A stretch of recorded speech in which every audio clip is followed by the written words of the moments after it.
Officials say they are drafting plans to attack not just bin Laden, but the Taliban rulers of Afghanistan who allow him to operate from their territory.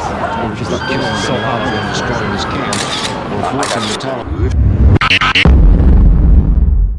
Who are the three wisest people that you know that you would rely on heavily in an administration? First one, I think, would be General David Petraeus, one of the great military leaders in American history who took us from defeat to victory in Iraq. Meg Whitman. Meg Whitman, the CEO of eBay. Meg Whitman, 12 years ago, there were 5 employees. Today, there are 1.5 million people that make a living off eBay in America and the world. It's one of these great American success stories. And in these economic challenging times, we need to call on the wisdom and knowledge, background of people like Meg Whitman, who have been able to make such a great American success story part of the world's folklore. You mentioned one person I'd be listening to, and that's Michelle, my wife, who is not only wise, but she's honest. Another person in that category is my grandmother.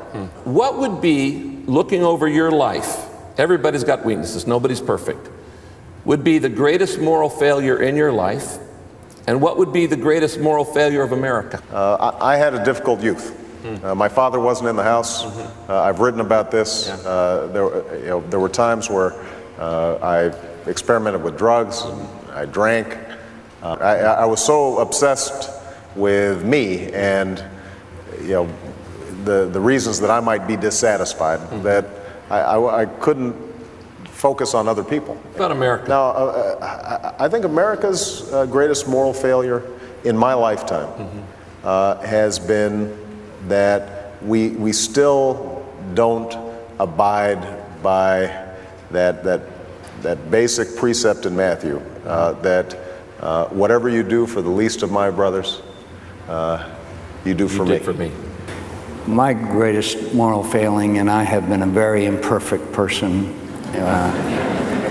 is the failure of my first marriage.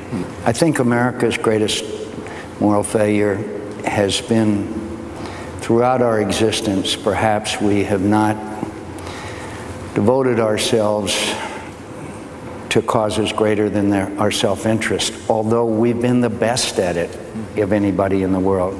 I think after 9/11, my friends, instead of telling people to go shopping or take a trip, we should have told Americans to join the Peace Corps, AmeriCorps, the military. Can you give me an example of where you led against your party's interest? Oh, this is hard. And really, it may be against your own best interest for the good of America.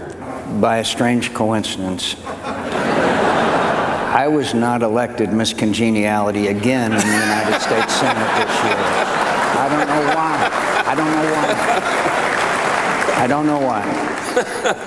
Climate change, out of control spending, torture, the list goes on a large number of issues that I've put my country first and I've reached across the aisle. Well, I'll give you an example that in fact I worked with John McCain on, and that was the issue of campaign ethics reform and finance reform. What's the most significant position you held 10 years ago that you no longer hold today? The issue of welfare reform, where I always believed that welfare had to be changed.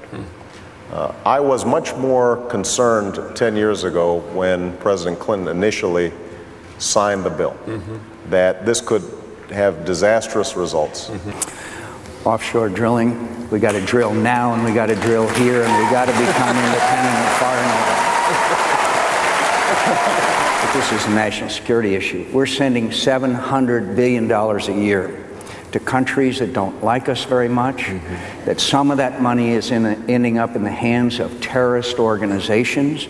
We cannot allow this greatest transfer of wealth in history and our national security to continue to be threatened. We have to have nuclear power in order to reduce greenhouse gas emissions and save on our energy costs. And by the way, in case you hadn't noticed it, the French, 80%, we love to imitate the French, 80% of their electricity is generated by nuclear power. If they can do it and reprocess, we can too, my friends. And by the way, if you hadn't noticed, we now have a pro-American president of France, which shows if you live long enough, anything can happen. What's the most gut-wrenching decision you've ever had to make? And what was the process that you used to make it? It was long ago and far away in a prison camp in North Vietnam. My father was a high-ranking admiral. The Vietnamese came and said that I could leave prison early. And we had a code of conduct that said you only leave by order of capture. I also had a dear and beloved friend who was from California named Ev Alvarez, who had been shot down and captured a couple of years before me. But I wasn't in good physical shape. In fact, I was in rather bad physical shape. And so I said no.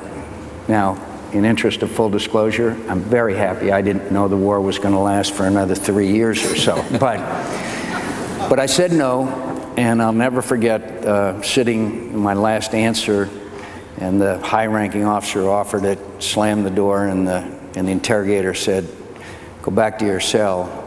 It's going to be very tough on you now." And it was. But not only the toughest decision I ever made, but I'm most happy about that decision than any decision I ever made in my life. Well, I think the opposition to the war in Iraq was as tough a decision as I've had to make. 40 million abortions since Roe v. Wade.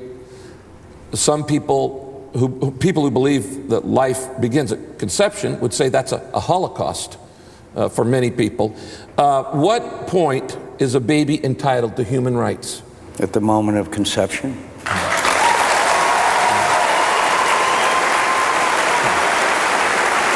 Well, I think that whether you're looking at it from a theological perspective or a scientific perspective, answering that question with specificity,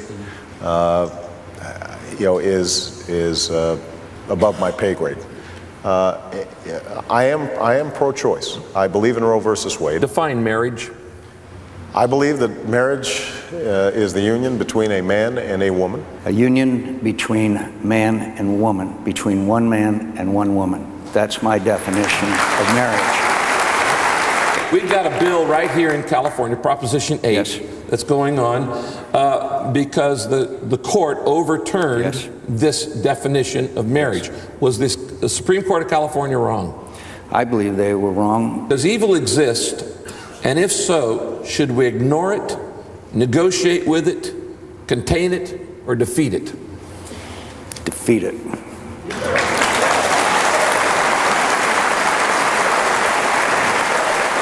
If I have to follow him to the gates of hell, I will get Osama bin Laden and bring him to justice. I will do that, and I know how to do it. I will get that done. No one should be allowed to take thousands of innocent American lives. Of course, evil must be defeated. My friends, we are facing the transcendent challenge of the 21st century, radical Islamic extremism. And we're going to defeat this evil.